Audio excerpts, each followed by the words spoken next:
Hoje o nosso assunto é sobre a homeopatia e sua ação no conflito emocional. E o que é o conflito emocional? Então vamos lá. O conflito emocional é uma grande luta entre nossos pensamentos e nossas emoções e sentimentos. Uma verdadeira batalha onde às vezes estamos fazendo algo que não queremos, outras vezes estamos querendo fazer algo que não podemos. Isso cria um grande fluxo de pensamentos, gerando muita tensão no nosso organismo. E essa tensão, esse estresse interno, pode desencadear doenças como alergias respiratórias, alergia de pele, infecções respiratórias, sinusites, amigdalites, doenças do aparelho gástrico, como gastrites, doenças do aparelho cardiovascular, como hipertensão, angina, infarto, doenças do intestino, cânceres e muitas outras enfermidades. Ou pode desencadear transtornos mentais, como transtorno de ansiedade, como as fobias, síndromes de pânico, transtorno obsessivo-compulsivo, ou transtorno de humor, como depressão, transtorno bipolar e muitos outros transtornos. Claro que o indivíduo precisa ter predisposição genética. O fato é que a carga de estresse e a carga de tensão pode desencadear essas enfermidades ou transtornos. Além disso, a pessoa em conflito emocional, ela apresenta alterações nas suas emoções, no seu humor, no seu comportamento. Há uma oscilação muito grande, uma verdadeira gangorra. Então, em certos momentos, o indivíduo pode se sentir incompetente, incapaz, impotente. Em outros momentos, ele vai, de maneira inconsciente, a compensar isto com comportamentos de onipotência, de controles, de críticas, de poder, um poder disfuncional. Em outras situações, nessa instabilidade, o indivíduo, em determinados momentos, ele pode sentir que pode tudo, que está com a certeza, está com a razão, está com a verdade sobre as outras pessoas. Em outros momentos, pode se sentir como não detendo nada, como um zero à esquerda. Essas situações de instabilidade, isso gera muito estresse, gera muita tensão. Há uma insaciabilidade nessas pessoas, isto é, o que elas conquistam não satisfaz. E se satisfaz é por pouco tempo. É como se fosse um saco sem fundo. A linguagem bem superficial. O fato é que o organismo lida mal com essa disfunção, lida mal com essa instabilidade e acaba adoecendo. E, por outro lado, as pessoas com conflito emocional, elas ficam aprisionadas e não conseguem focar nos seus projetos e nos seus sonhos. E como surge? De onde vem esse conflito emocional? Nos vídeos sobre educação 1 e 2, eu falei um pouco sobre a construção desses conflitos, a construção no momento em que a criança, lá até os 6, 7 anos, quando a estrutura de personalidade está já construída na sua raiz, na sua base, o seu padrão mental primário já está, de um modo geral, formado, construído, nesse momento pode desenvolver a raiz do conflito emocional. o núcleo do conflito emocional. Eu até citei que nesse núcleo reside o sabotador, que vai provocar ciladas durante toda a nossa vida.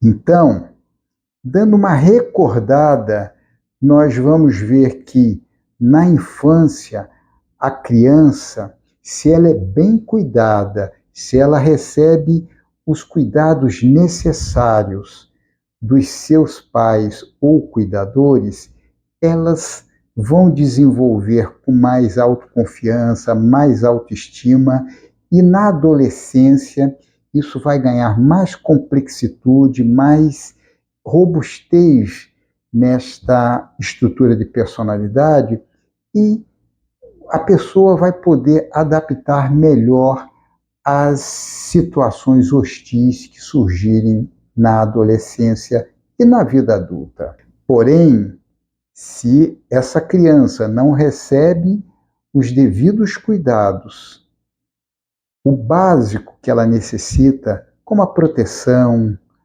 o afeto, o carinho, o amor dos seus cuidadores, ela pode apresentar sensações de angústia, ansiedade, pode desenvolver a falta de autoconfiança, a baixa da autoestima, os sentimentos de rejeição, sensação de ser humilhada, envergonhada ou traída. O fato é que todas essas situações, esses fatos, essas sensações, esses sentimentos vão estar carregados com muita emoção e fantasia. Porque exatamente essa estrutura está sendo construída numa fase da criança onde ela, normalmente de 2 aos 7 anos, como o Piaget deixou claro, Jean Piaget, é a fase da imaginação, da ilusão, da fantasia, egocentrismo da criança. É uma fase natural. Egocentrismo porque ela está captando tudo do mundo externo para estruturar a sua parte do ego. Para mais tarde, a partir dos 8, 9, 10 anos e na adolescência, ela retornar e investir toda essa energia que ela captou até os 7, 8 anos na socialização, na adaptação e avanço na sua fase adolescente. Se essa criança traz da infância todas essas inseguranças, essas sensações de rejeição, estes elementos carregados com muita emoção e fantasia vão ser os ingredientes do conflito emocional que vai se estabilizando, estabelecendo na fase adulta. E isso pode trazer muita disfunção, muita inadequação para o indivíduo para lidar com os fatos e com as situações e com as pessoas no dia a dia da vida. Uma coisa importante é que na psicologia clínica, uma das correntes da psicologia clínica, que é a psicoterapia breve sistêmica ou psicanalítica, cujo pai foi o psiquiatra e psicanalista húngaro Sándor Ferenc, ele ficou muito claro. A psicoterapia delineia com muita clareza o conflito atual, presente e o conectado com o conflito nuclear profundo que se construiu, que se desenvolveu lá na infância. Por isso que muitas vezes um fato, uma crítica, uma determinada situação que pode passar como imperceptível para as pessoas, mas aquela que detém o conflito, ela pode reagir de modo muito desproporcional. Que não só ela, mas as pessoas que estão ao redor se assustam. Por quê? Porque aquele conflito, aquela situação que ocorreu, que atua, que desencadeia um conflito atual mais superficial, ele vai estar conectado ao núcleo do conflito lá da infância. Daí a reação desproporcional dessas pessoas, que podem agir com muito desespero ou até com agressividade. Por isso, é importante que as pessoas tenham essa consciência para que, diante dessas situações, possa buscar ajuda.